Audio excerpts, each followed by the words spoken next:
मित्रशंवर्णः सन्नो भवद्वर्यमा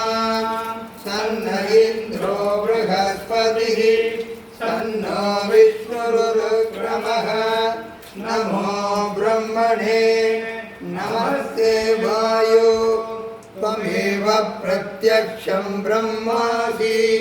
त्वामेव प्रत्यक्षं ब्रह्म वदिष्यामि कृतं वदिष्यामि सत्यं वदिष्यामि सन्मामवतु तद्भक्तारमवतु अवतु माम् अवतु भक्तारम् ॐ शान्ति शान्ति शान्तिः श्यामः वर्णस्वरः मात्राबलं सामसन्तानः इत्युक्तीक्षाध्यायः सहनौ यशः सहनौ ब्रह्मवक्षसम् अराधस्संहिताय उपनिषदं व्याख्यास्यामः स्वदिगरणेषु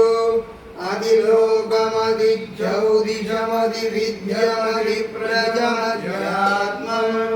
कामघातसंहिता इत्यासक्ष्यते अतादिलोकं पृथिवीपूर्वरूपं यौरुत्तररूपम् आकाशस्सन्धिः वायुस्सन्धानम् विद्यतिलोकम् अनादिज्यौतिषम् अग्निपूर्वरूपम् आदित्य उत्तररूपम् आपस्सन्धिः वैद्युतसन्धानम् इत्यदिज्यौतिषम् अनादिविद्यम् आचार्यपूर्वरूपम् अन्तेवास्युत्तररूपम् विद्यासन्धिः प्रवचनगुं सन्तानम् इत्यविद्यम्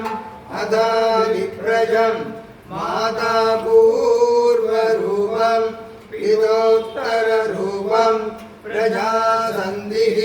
प्रजननगुं सन्तानम् इत्यविप्रजम् अदराध्यात्मम् अदरागणपूर्वरूपम् उत्तरागणुरुत्तररूपम् वाक्सन्धिः जिह्वासन्धानम् इत्यध्यात्मम् इति मामगाधगुंहिताः य एवमेतामगाधगुंहिता याख्याधा वेद सन्दीयते प्रजया वसुभिः ब्रह्मवर्चसेन अन्नाद्येन सुवर्ग्येन लोकेन यत्सन्तसां वृषभो विश्वरूपः छन्दोऽभ्योदमृता सम्बभूव समेन्द्रो मेधया शृणोतु अमृतस्य देवधारणो भूयासं शरीरं मे विदर्शनम् जिह्वा मे मधुमत्तमा कर्णाभ्यां भूरि विश्रुवम् ब्रह्मणः कोशो विधिमेधया विहितः सुदं मे गोपाय आवहन्ति विदन्वाना दुर्वाणासीनमात्मनः वासागुंसि मम कामस्य अन्नपसर्वदा ततो मे श्रियमावः योमसां पशुभिः सह स्वाहा आमायन्तु ब्रह्मचारिणः स्वाहा यशोजने सानि स्वाहा तेयान्वस्य सोसानि स्वाहा अन्वामः प्रविशानि स्वाहा समामः प्रविश स्वाहा तस्मिन् सहस्रसागे निपगाकं द्वयमृजे स्वाहा यदा प्रवदायन्ति यदा मासारम् एवं मां ब्रह्मचारिणः दादरायन्तु सर्वदा स्वाहा प्रतिवेदोषि प्रमावाहि प्रमापज्यस्व भूर्भुवस्सु तिस्रो या हृदयः तासामुपस्मै तां चतुर्थी महासमस्य प्रवेदयते महैति तद्ब्रह्म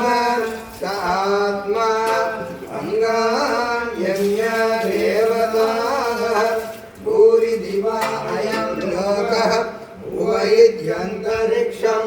सुवरित्यसौ लोकः महदित्यादित्यः आदित्येन वाव सर्वे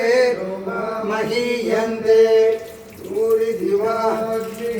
उभयिति वायुः सुवरित्यादित्यः महैति चन्द्रमाः चन्द्रमसा वाव सर्वाणि ज्योतिकुंसि महीयन्ते भूरि दिवा उभयिति सामानि सुवरिति यजोगुंसि महैति ब्रह्म ब्रह्मणा वाव सर्वे महीयन्ते भूरिति वै प्राणः भुवैत्यपानः सुवरिति व्यानः महैत्यन्नो अन्येन वाव सर्वे महीयन्ते आवायेता सदस्रचतुष्टा सदस्रचतुष्टो व्याहृदयः आयो वेद अवेद ब्रह्म सर्वेस्मै देवा वहन्ति तय एषोऽन्तर्हृदय आकाशः तस्मिन्नयं पुरुषो मनोमयः अमृतो हिरण्मयः अन्तरेण तालुके यशस्तन इव वलम्बते सेन्द्रयोनिः यत्रासौख्ये शान्तो विवर्तते यशीश्वरकाले भूरिजग्नौ रहि भुवैति वायौ सुवरित्यादित्ये महैति आप्नोति स्वराज्यम् आप्नोति मनसस्पतिं वाक्पतिः चक्षुष्पतिः श्रोत्रपतिर्विज्ञानपतिः एतत्ततो भवति आकाशशरीरं ब्रह्म सत्यात्मरामं मन आनन्दं शान्तिसमृद्धममृतम् इति प्राचीनयोग्योपासः पृथिव्यन्तरिक्षं ज्योतिषो वान्तरदिशाः अग्निर्वायुरादित्यश्चन्द्रमा प्राणी आपवोषधयो वनस्पतय आकाश आत्मा इत्यधिभूतम् अदाध्यात्मं प्राणो मानवुदानः समानः चक्षुश्रोत्रं मनोवाक् तत्सर्वमागुंसग्नामास्ति मध्या एतदधिविषाय ऋषिरोचत् पान्तं वा इदं सर्वं पान्तेनैव पान्तग् शृणोतीति ओमिति ब्रह्म ओमितीदं सर्वम् ओमित्येतदनुकृतिधर्मवाप्यो श्रावयेत् श्रावयन्ति ओमिति सामानि गायन्ति ओगुं सोमिति सहस्राणि सगुंसन्ति ओमित्यत्पर्युर्प्रतिगृणं प्रतिगृह्णाति ओमिति ब्रह्मा प्रसौति ओमित्यग्निहोत्रमनुजानाति ओमिति ब्राह्मण प्रवक्षन्नाह ब्रह्मोपाप्नवानीति ब्रह्मोपाप्नोति कृतं च स्वाध्याय प्रवचने च सत्यं च स्वाध्याय प्रवचने च तपस्य स्वाध्याय प्रवचने च तमस्य स्वाध्याय प्रवचने च समस्य स्वाध्याय प्रवचने च अग्नयश्च स्वाध्याय प्रवचने च अग्निहोत्रं च स्वाध्याय प्रवचने च अदितयश्च स्वाध्याय प्रवचने च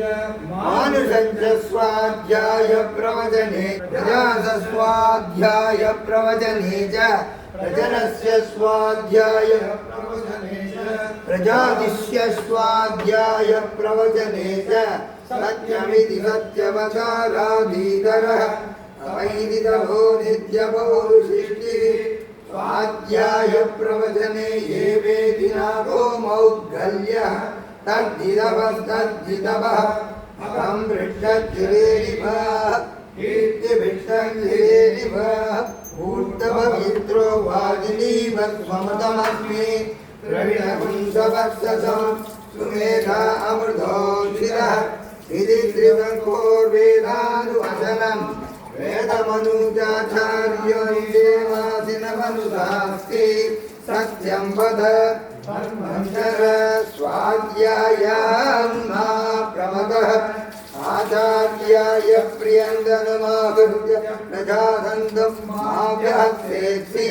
सत्यान्न प्रमदितव्यं धर्मान्न प्रमदितव्यं कुशलान्न प्रमदितव्यं भूत्यैन प्रमदितव्यं स्वाध्याय प्रवचनाभ्यान्न प्रमदितव्यं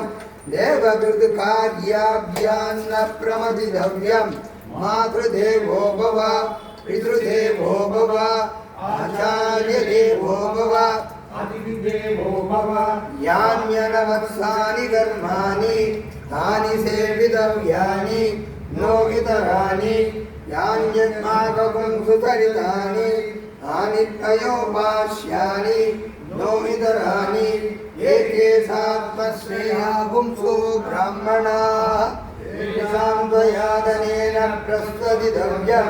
श्रद्धया ध्येयम् अश्रद्धया ध्येयं श्रिया ध्येयं ध्येयं प्रिया ध्येयं संविदा ध्येयम्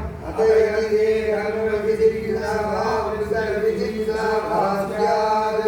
ये तत्र ब्राह्मणाः सम्भाषिणः युक्ता आयुक्ताः अरुषा धर्मकामाश्चुः यथा ते तत्र वर्तेरन् तथा तत्र वर्तेताः ये तत्र ब्राह्मणाः सम्मर्जनः युक्ता आयुक्ताः अलुक्षा धर्मकामाश्चुः यथा तेषु वर्तेरन् तथा तेषु वर्तेताः एष आदेशः एष उपदेशः एषामेतो उपनिषद् एतदं शासनम् एवमुपादितव्यम् एवमुपैतदुपाक्ष्यं तन्नो मित्रः संवर्णः तन्नो भवद्वर्यमा तन्न इन्द्रो बृहस्पतिः तन्नो विष्णुरुक्रमः नमो ब्रह्मणे नमस्ते वायु त्वमेव प्रत्यक्षं ब्रह्मासि